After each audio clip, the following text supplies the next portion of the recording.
Hello students, আমি Moumita ma'am. আশা করি তোমরা সকলে খুব ভালো আছো। Welcome back to our channel. Students, আজকে আমি তোমাদের থার্ড সেমিস্টারের মেজর ইংলিশ থেকে পেপার 3-র ফার্স্ট যে টপিকটা আছে ইউনিট 1 থেকে ইন্ডিয়ান এপিক ট্র্যাডিশন এবং এর থিমস আর কনভেনশন, তো সেখান থেকে আমি তোমাদের আজকে ইন্ডিয়ান এপিকের যে বিভিন্ন থিমগুলো রয়েছে তার উপরে আজকে ক্লাসটা নেব। এখানে তোমাদের মোট আমি 7টা থিমের পয়েন্ট লিখেছি। তোমাদের প্রতিটা পয়েন্ট আমি ভালো করে বুঝিয়ে দেবো এক এক করে। তো ক্লাসটি শুরু করার আগে বলে রাখি যে আমাদের অনলাইন ক্লাস কিন্তু শুরু হয়ে গেছে গতকালকে থেকে। যারা তোমরা আমাদের কাছে অনলাইনে পড়তে চাইছো তারা আমাদের অফিসিয়াল নাম্বারে যোগাযোগ করতে পারো।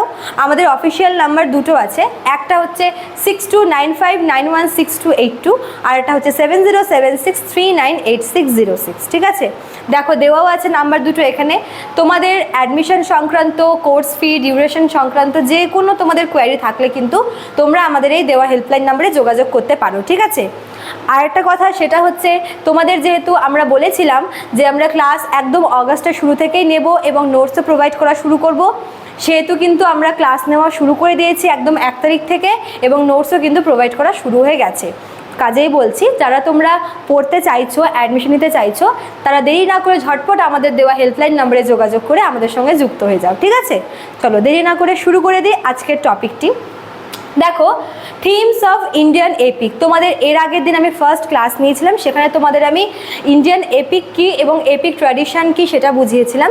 তো আজকের ক্লাসে আমি তোমাদের ইন্ডিয়ান এপিক ট্র্যাডিশনের বিভিন্ন থিমগুলো নিয়ে আলোচনা করব। ঠিক আছে, এবার দেখো এখানে যে থিমগুলো আমি লিখেছি সেগুলো বেসিক্যালি ইন্ডিয়ান যে এপিক রয়েছে, যে দুটো প্রমিনেন্ট এপিক রয়েছে রামায়ণ আর মহাভারত, এই দুটোর থেকেই কিন্তু, এই দুটোর রেফারেন্সে কিন্তু আমি থিমগুলো করাবো আজকে। ঠিক আছে, তো দেখো ফার্স্টে আছে হচ্ছে 1 নম্বর ধর্মা, থিম অফ ধর্মা।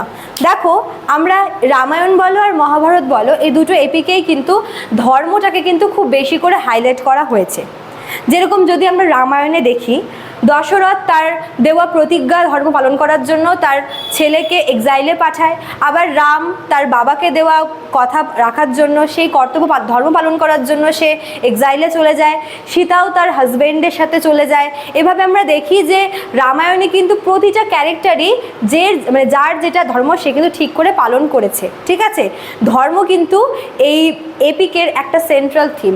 আবার যদি আমরা মহাভারতে দেখি, সেখানে আমরা যে ধর্মরাজ রয়েছে যুধিষ্ঠির, তাকেও কিন্তু আমরা ধর্মকে খুব বেশি করে পালন করতে দেখি। ঠিক আছে, এবং সেই ধর্মের জন্যই কিন্তু সে একের পর এক হওয়া সব অন্যায়কে সহ্য করে যায়।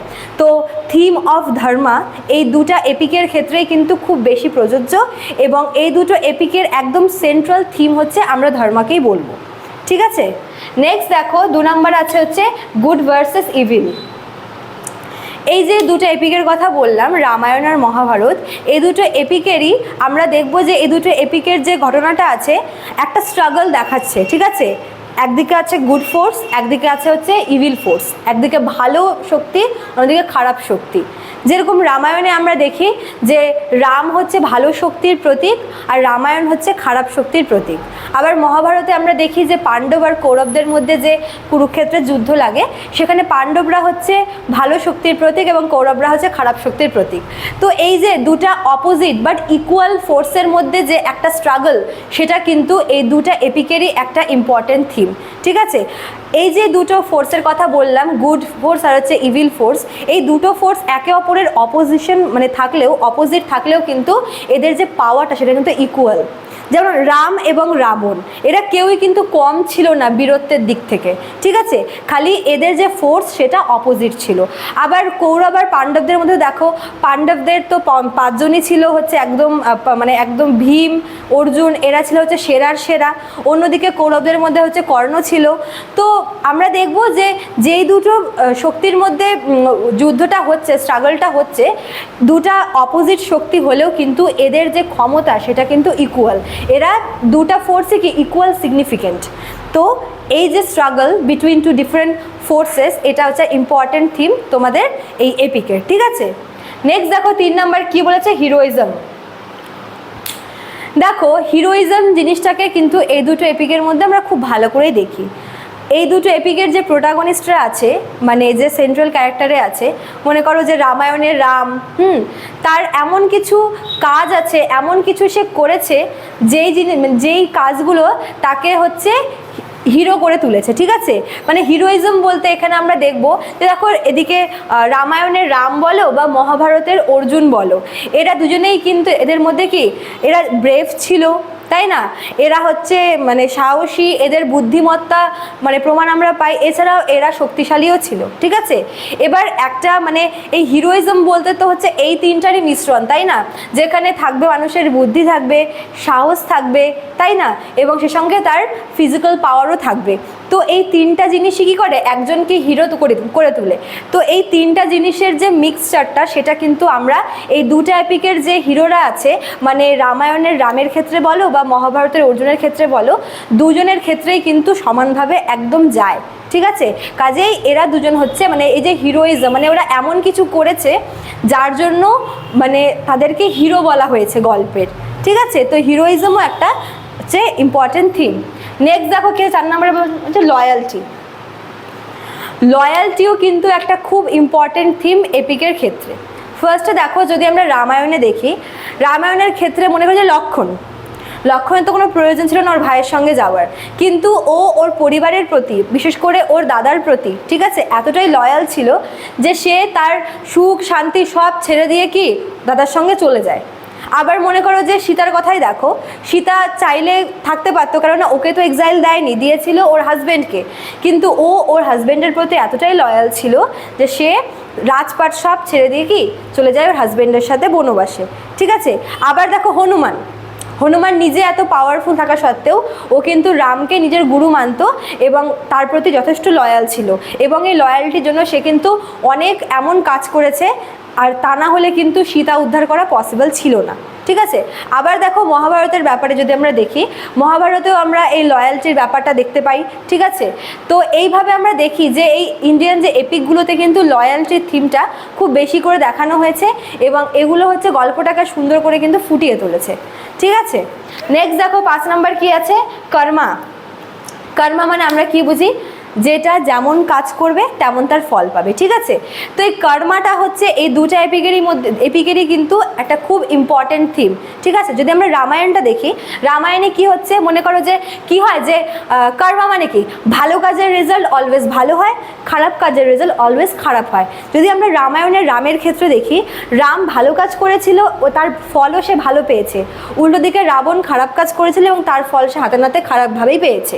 আবার যদি আমরা মহাভারতটা দেখি, মহাভারতে পাণ্ডবরা সত্যের পথে ছিল, তারা মানে সৎ পথে ছিল বলে কি তারা রেজাল্টও ভালো পেয়েছে, তারা সঠিক কাজ করেছিল বলে।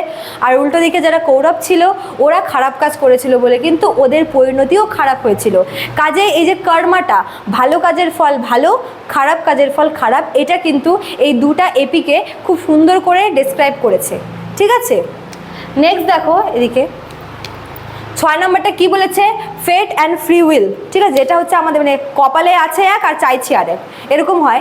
মনে করো যদি আমরা এরকম হয় না যে মানে আমাদের ইচ্ছা আছে একটা, আমাদের চাওয়া পাওয়া একটা, কিন্তু আমাদের ডেস্টিনিতে অন্য কিছুই দেওয়া।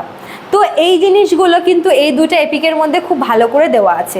যদি আমরা রামের ক্ষেত্রে বলি, রামের মানে ওর এটা লেখাই ছিল যে কি ও মানে একজন ভালো কিং হতে পারে, ঠিক আছে।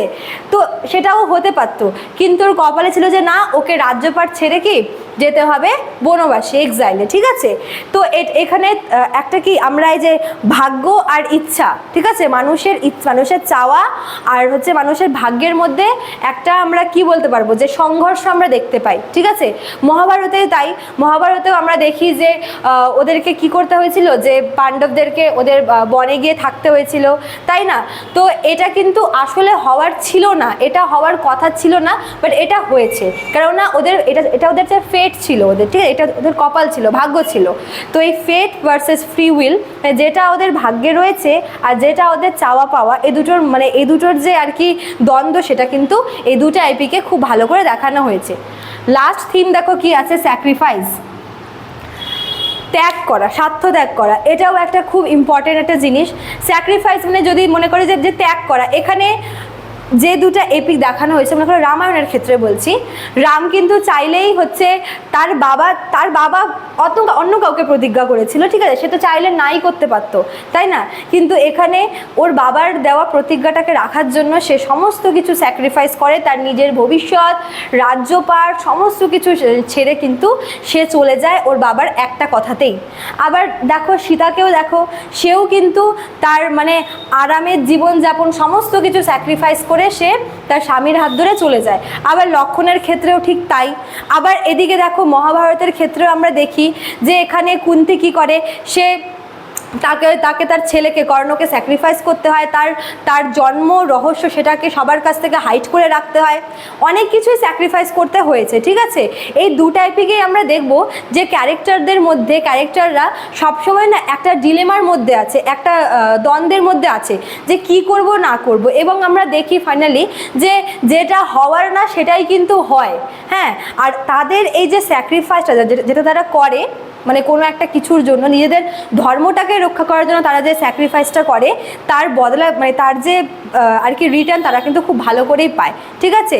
যেটা স্যাক্রিফাইস করবে তার মানে সেটা ঘুরে ফিরে কিন্তু আরও ভালো এবং আরও বড় কিছু হয়ে তার কাছেই ফিরে আসে, সেটা কথাতেই আছে।